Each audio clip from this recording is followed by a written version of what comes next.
And now, it's time for another Dice Tower review with Tom Vasel. Hey folks, I'm Tom Vasel, and today we're taking a look at Secrets. It's a small little game, and my question to you is this. When you first see her, is she in the CIA or is she KGB? I don't know, unless that's me, in which case I do know, and I'm a hippie. There are three factions in this game.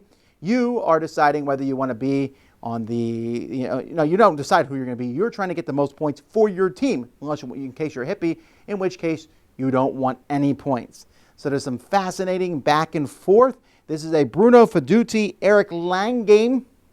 Definitely can feel the Bruno Faidutti parts of this as there's just craziness going around in different directions. Let me show you how it plays.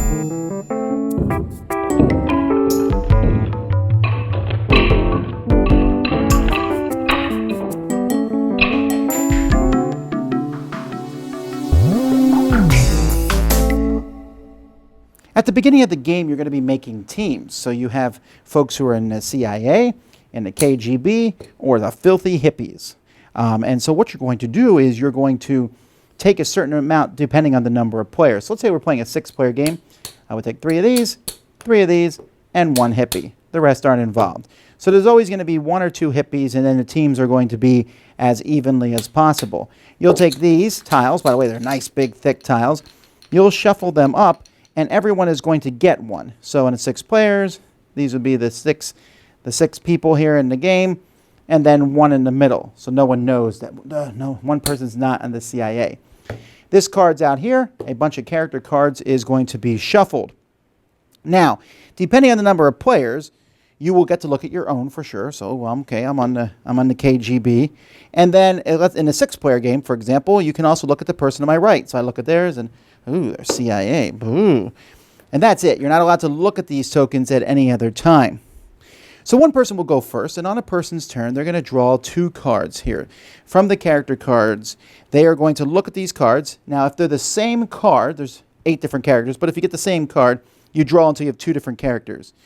Then you're going to show everybody with these arrows which 2 characters are possible. And then I'm going to take these and pick one.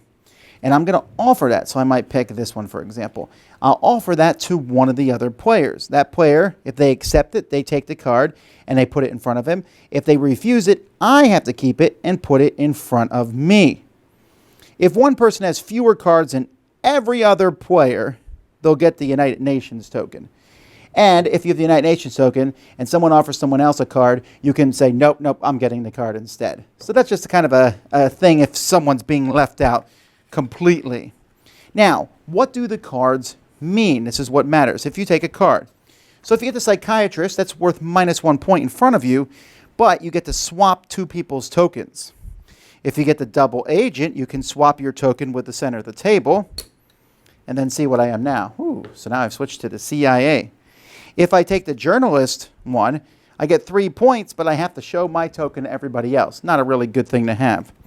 If I have the assassin card, I'll take the top card of the bullet deck and give it to face down to somebody else.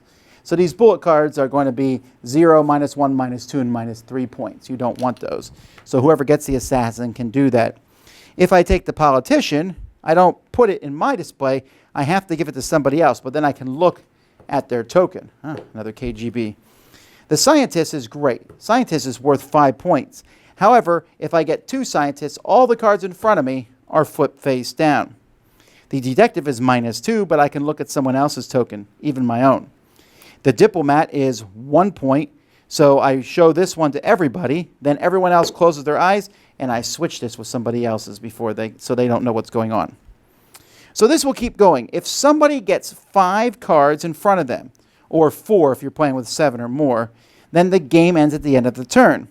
So everyone's going to add up all the cards that they have, all the points that are on them. So let's say I have these 5. Well, I wouldn't have this. Let's say I didn't have the second scientist. So I have assassin worth 0. That's 3, 8, -2, 6, 7. And let's say someone gave me a bullet, which is 0. So I would have 7 points total. Then everyone reveals who they are. Like this. So everyone's on a different team. Everyone's going to add together all their scores. If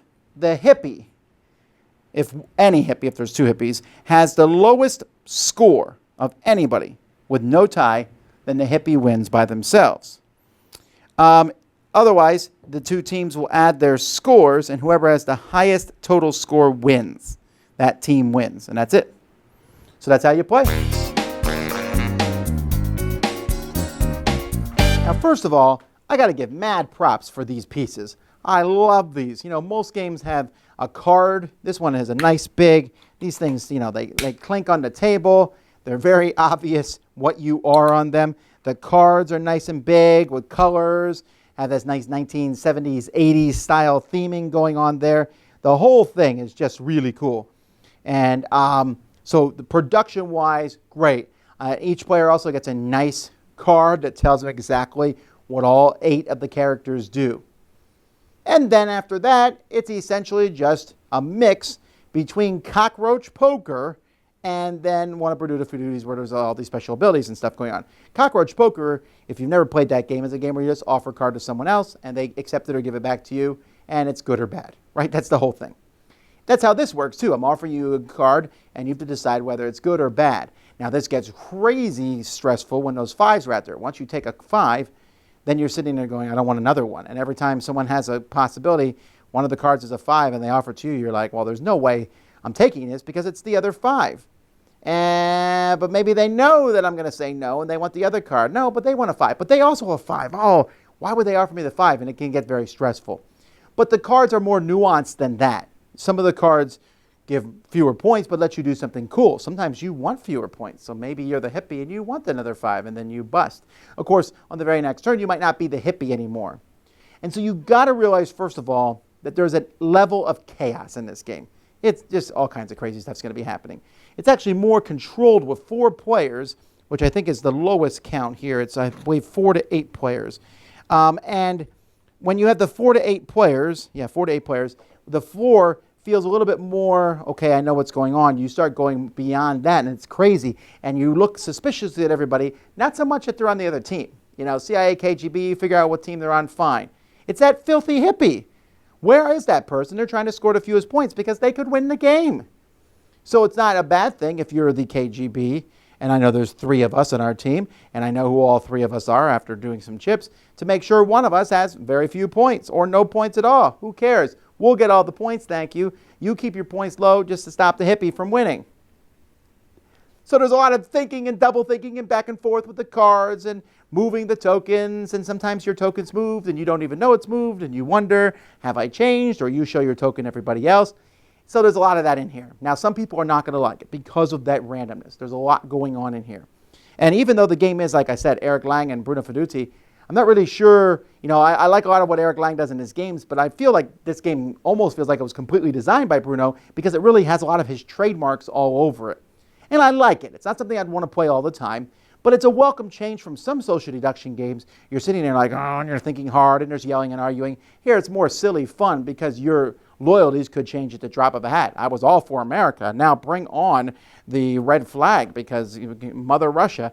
And so there's that back and forth.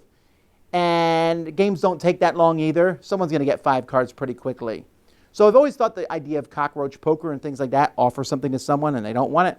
I wanted this card anyway. I like that concept. With 8 unique cards with different point values and different special abilities, it makes this game a lot of fun. That's Secrets. Dice Tower Judgment approved! Thanks so much for watching the Dice Tower videos. Find more great videos and reviews as well as our top-rated audio podcast at Dicetower.com. You can also find other great shows at Dicetowernetwork.com. I'm Eric Summerer, and you've been watching The Dice Tower. The Dice Tower is sponsored by Cool Stuff Inc., where you can find great games for great prices. Cool stuff in stock. Check them out at CoolStuffInc.com. Shut the door!